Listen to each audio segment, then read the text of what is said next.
তো এই দেখো, বোনটা হচ্ছে আমাদের সোসাইটিতেই থাকে, আর যেহেতু সোসাইটিটা অনেকটাই বড় জায়গা নিয়ে, তাই বোনটা জানে না যে আমি করি। তো যাই হোক, বোনটার সঙ্গে আমার আগেই পরিচিত ছিল, মানে এবার পুজোতেই আমরা চিত্রাঙ্গদা একসঙ্গে নাটকও করেছিলাম। তো বোনটা কারোর মাধ্যমে শুনেছে যে আমি করি, আর বোন ঠিক 8টা বাজতে 10 মিনিট বাকি তখন ও আমার বাড়িতে আসে, আর ও আসে তখন হচ্ছে সোমবার।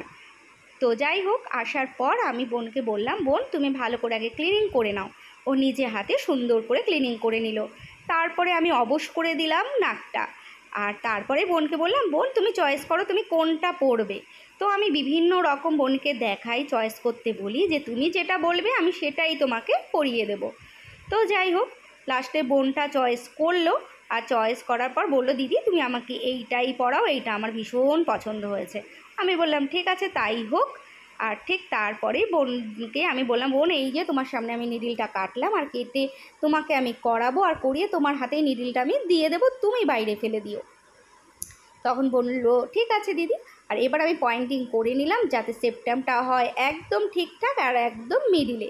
তাই আমি বোনকে দেখে সমস্ত কিছু চেক করে নিলাম। তো যাই হোক, এইবার হচ্ছে বোনকে ফোটানোর পালা। আর এই সময় কি বলো তো, বোনটা ভীষণ ভয় পাচ্ছিল। স্বাভাবিক, ভয় পাওয়ারটাই স্বাভাবিক, কারণ বোনটা অনেকটাই ছোট। আর বোনের জায়গায় আমি হলে তো আরও বেশি ভয় পেতাম। তো বলছে, দিদি আমার তো অনেক ভয় লাগছে, তুমি এটা সরাও, এটা দেখে তো আমি আরও ভয় পেয়ে যাচ্ছি। আমি বললাম কি বলছিস? বোন বলছে, হ্যাঁ দিদি আমার ভীষণ ভয় লাগছে। তো তখন আমি বললাম ঠিক আছে বোন, তুই ভয় পাস না, তোর যেটা সুবিধা হবে মনে হয় আমি সেটাই করব। আর ঠিক আছে, তুই আমার প্রতি ভরসা রাখ আর আমাকে ধর, তোর একটুও লাগবে না, আমি বলছি। তো যাই হোক, স্বাভাবিক এরকম জায়গায় ফোটাতে গেলে তো ভয় তো আসেই, যতই আমি বলি না কেন। তো বোনও কিন্তু খুব ভয় পাচ্ছিল। তখন আমি বোনকে একটু আদর করে দিচ্ছিলাম, একটু ভালোবেসে দিচ্ছিলাম, একটু আমি ওকে বোঝাচ্ছিলাম যে এত কষ্ট করে যখন তুমি এসছো এইটুকুনি একটু সহ্য করো, দেখবে একটু পরেই তোমার মুখটা চেঞ্জ হয়ে যাবে আর কত সুন্দর তোমাকে দেখতে লাগবে। তো এই বলে বলে বোনকে বুঝিয়ে বুঝিয়ে সুন্দর করে বোনকে আমি লাস্ট পর্যন্ত ফুটিয়ে দিয়েছিলাম। আর কী যে সুন্দর লাগছিলো সেটা তোমরা দেখার পরই তোমরা আমাকে কমেন্ট করে জানিও। আর তোমাদের আমি বলি, অনেক দূর দূর থেকেও সেপ্টেম কিন্তু করতে আসে আমার কাছে। শুধু আমি সেপ্টেম কেন, কান, নাভি, জিভ সব কিছুই কিন্তু ফোটাই, আর পেনলেস, কোনোটাই ব্যথা লাগে না। আর যাই হোক, তোমরাও যদি এরকমভাবে আমার কাছে করতে চাও, স্ক্রিনে দেওয়া কন্ট্যাক্ট নাম্বারে আমার সাথে যোগাযোগ করো। আমি কিন্তু এরকমভাবে সুন্দর করে তোমাদের ফুটিয়ে দেব, এবং সারাক্ষণ আমি গাইড করব যে কি করলে পাকবে না এবং কি করলে তাড়াতাড়ি শুকিয়ে যাবে। সমস্ত কিছু কিন্তু গাইড আমি তোমাদের করব। তাই কোনো চিন্তা নেই, কোনো দুশ্চিন্তা নেই, সুন্দর মতন তোমরা করে নিতে পারবে এবং কোনো রকম পেন ছাড়াই।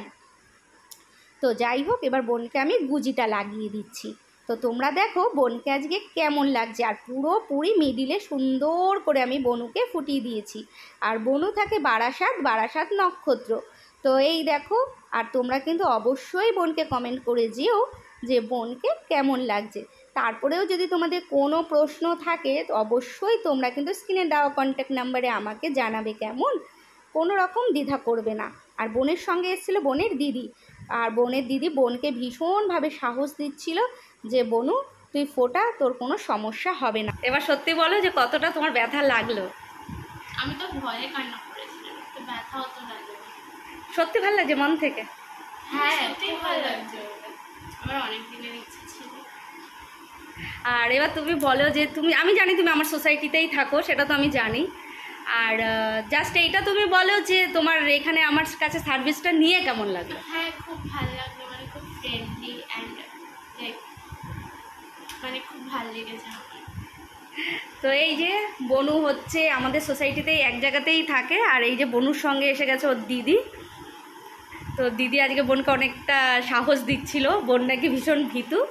আর এই যে বোনকে একটু সুন্দর মতন একদম করে দিলাম। এবার তোমরা কমেন্ট করো বোনকে কেমন লাগছিল। চলো কাছ থেকে একটু দেখাই।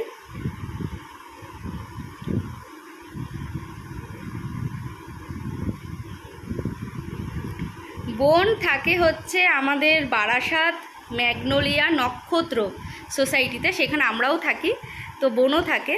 তো যাই হোক, আজকে হচ্ছে বোন নাকি অনেক জায়গায় খোঁজ করেছে, কেউ সেপ্টেম করে না। তো তারপরে মানে আমাদেরই কাছের একজনের থেকে খোঁজ পেয়েছে যে আমি করি, আর তারপরে বোন এসছে। এখন হচ্ছে সন্ধ্যাবেলা, এই যে দেখো তোমাদের টাইমটাও দেখাচ্ছি, এখানে সব ছড়িয়ে ছিটিয়ে আমি বসেছি, এই যে টাইমিংটা দেখো, এই সময় আর এই সময় বোনকে আমি সার্ভিসটা দিলাম। তা ঠিক আছে, চলো বোন টাটা করে দাও। তো তোমরা তো দেখলে যে বোনকে আজকে আমি কত সুন্দর করে আমি বোনকে সেপ্টেমটা করে দিয়েছি। আর তারপরেও যদি তোমাদের মনে হয় কোথাও ডাউট আছে, কোনো জিজ্ঞাসা আছে, তাহলে কিন্তু তোমরা আমাকে স্ক্রিনে দেওয়া কন্ট্যাক্ট নাম্বারে আমার সাথে যোগাযোগ করো, আমি কিন্তু তোমাদের প্রশ্নের উত্তর দিয়ে দেব। আর আজকে যদি তোমাদের ভিডিওটা সত্যি খুব ভালো লেগে থাকে তাহলে কিন্তু দিদির পাশে থেকে একটা লাইক করে যেও। তাহলে আজকে এখানেই রাখছি, সবাই খুব ভালো থেকো।